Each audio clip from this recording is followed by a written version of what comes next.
extra time she had, made a breakfast bento.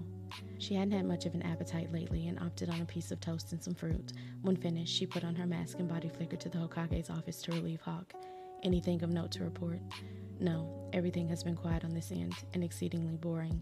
He's been working non-stop. Maybe suggest he take a break in a little while.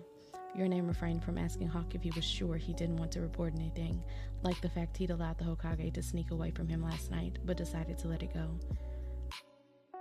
I'll keep an eye on him. Then he's all yours, Hound. When they were left alone, Your Name set the bento she'd made on the corner of the desk. Kakashi looked at it before his eyes shifted to her. You should take a break and eat. I'm fine. Your Name sighed. I didn't mean what I said last night. She rounded the desk, leaning against it beside him. I'm sorry, Alpha. Kakashi leaned back in his chair. I suppose I could use a small break.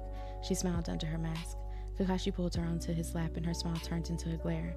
I can't perform my Anbu duties and protect the Hokage like this. It's bad enough that you're down one guard for this shift. Before Kakashi could respond, the sound of wings caught her attention through the open window, and the crow that flew in and landed on the desk had her heart rate increasing. Your Name untied the note from its talon and opened it slowly. The words were all it took to erase any worries she'd been feeling and put her Omega at ease. I'm coming home. Itachi. Looks like I won't be for long. Kakashi responded to her previous statement, wrapping his arms around her waist. His body eased, and she realized he'd been just as worried as she had. She turned to look at him, lifting the bottom of her mask and pulling his down to give him a soft kiss. I guess you won't. With that, she put their mask back in place and stood from his lap, ignoring his whine. She pointed to the bento as she took her spot in the corner of the room. Kakashi grumbled, but did as he was silently told. Your Name smiled at the knowledge that their triad would be whole again, but made a mental note to pull Kakashi away from work early to apologize properly.